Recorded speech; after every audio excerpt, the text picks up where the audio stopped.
Os voy a presentar a Yanis Pandelakis. Él va a hablar en griego y le va a traducir Paco Morcillo, que es el traductor del libro y que también va a oficiar de intérprete. Os dejo con Yanis Pandelakis. Κάλυψε. Στην παρουσίαση, έτσι και αλλιώς δεν καταλαβαίνω. Ευχαριστώ ιδιαίτερα όλους εσάς που ήρθατε, κυρίως την Αναστασία Μαυροτάλια.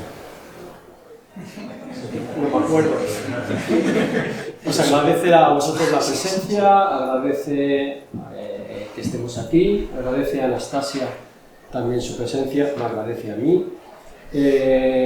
Comenta el cómo conoció la historia de Anastasia a través de una entrevista que leyó. Lo primero que le llamó la atención fue que una española tenía un apellido griego. Chacos es lo que le llama lo que le provoca el interés por esos más de 400 griegos chipriotas que vinieron a España. Y quiere investigar sobre ella, quiere saber sobre ella, pero cómo encontrarla, porque solo la entrevista no le daba datos. Y que es gracias a los medios que tenemos ahora de internet cuando con el Facebook logra dar con ella.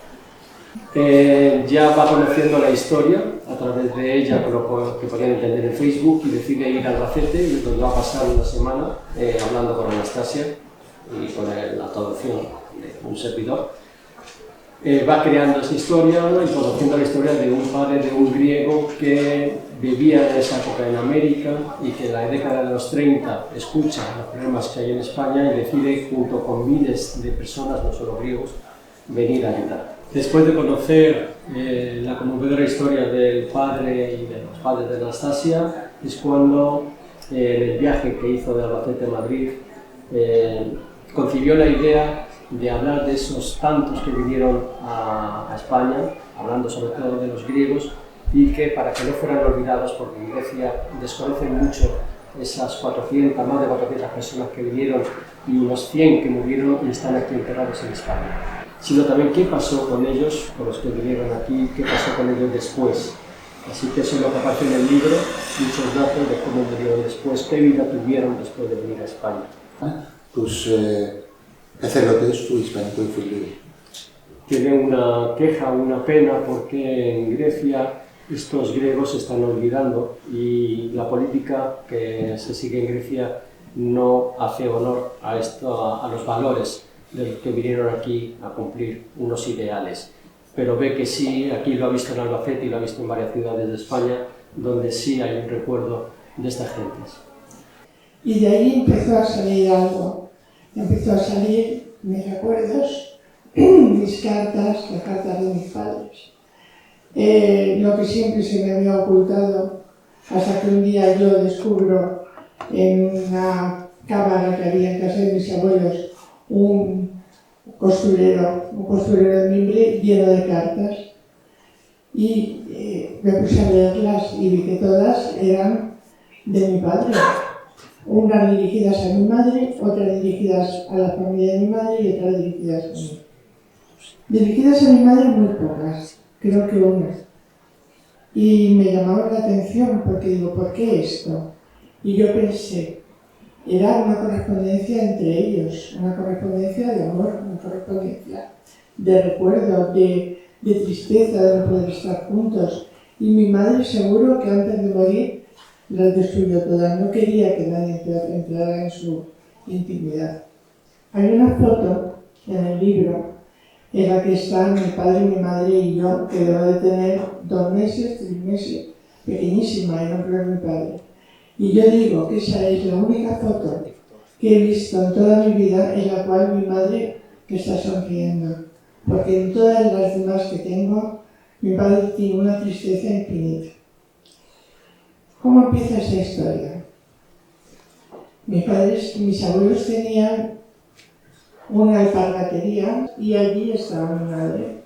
Y mi padre pasaba por delante y se quedaba mirando hasta que un día entra y compra unas zapatillas. Y llega otro día a comprar otras zapatillas. Y la gente que lo conocía decía, pero bueno, este hombre si lleva botas, ¿para qué quiere zapatillas? Y es que, pues, le había gustado por lo visto a mi madre y él quería empezar a relacionarse con ella. y era su forma de acercarse. Luego la regalaban, porque había mucha necesidad y hay una cosa que me cuenta de mi padre que le conoció, que era una persona muy generosa, o sea, en todos los aspectos. Ya llegó un día que acuerdan casarse. Imaginaros en aquella época, vosotros todos sois mucho más jóvenes que yo, pero algunos se acordarán que en aquella época los noviazgos eran súper largos. Que le dice mi madre a mis abuelos que en 6 meses, 7, que hace que ha conocido a un extranjero y además brigadista y además claro rojo, que se casa con él. Mis abuelos dijeron que de ninguna manera. De tal manera que dijeron, mis abuelos tenían 6 hijos. Quien salga de aquí para acompañar a su hermana, que no vuelva porque no va a entrar. Nadie se atrevió, o sea, había miedo. Era un hombre muy recto, era un hombre que sabía lo que se le venía encima. Después fue terrible porque el que mi madre se casara con mi padre perjudicó a toda la familia en todos los aspectos. Y ya llega un momento, en 1938, en que tienen que salir de aquí. Se van a Barcelona, que están un tiempo en Barcelona con tantas personas, y de allí hacen pues esa marcha hacia Francia. Y en Francia los distribuyen en campos de concentración. ¿Pero en qué condiciones? Mi madre iba embarazada, porque esto fue sobre enero y yo nací en agosto, o sea, poco tiempo. ¿En qué condiciones fueron? Terribles. O sea, mucho trecho andando, mucho trecho en trenes en los que se transportaba ganado, con lo cual ni había agua, ni había luz, ni había ventilación, ni había nada. A mis padres los enviaron al norte de Francia, a Normandía, en campos diferentes. Las mujeres estaban en uno, los hombres estaban en otro. Y yo tengo una foto, una postal que le escribe mi padre a mi madre el día que yo nazco. Y se ve un hombre y una mujer con una niña en medio. Y le decía, qué feliz me siento de ser padre por primera vez y qué pena, qué tristeza de no poder estar con vosotras. Mi padre había venido de Estados Unidos con la brigada Lincoln y le dijo a mi madre, volvemos a América porque yo ahí tengo trabajo y allí podemos vivir bien y allí no hay guerra. Y como habían salido huyendo, no se les ocurrió llevarse la conmutación y se lo pidieron a mis abuelos. Y mis abuelos dijeron que no se lo mandaban, que ya habían sufrido bastante con que su hija se casara con un brigadista y se hubiera marchado tan lejos. Entonces mis padres piensan, pues la única forma de conseguir esa documentación es que tú vayas a España.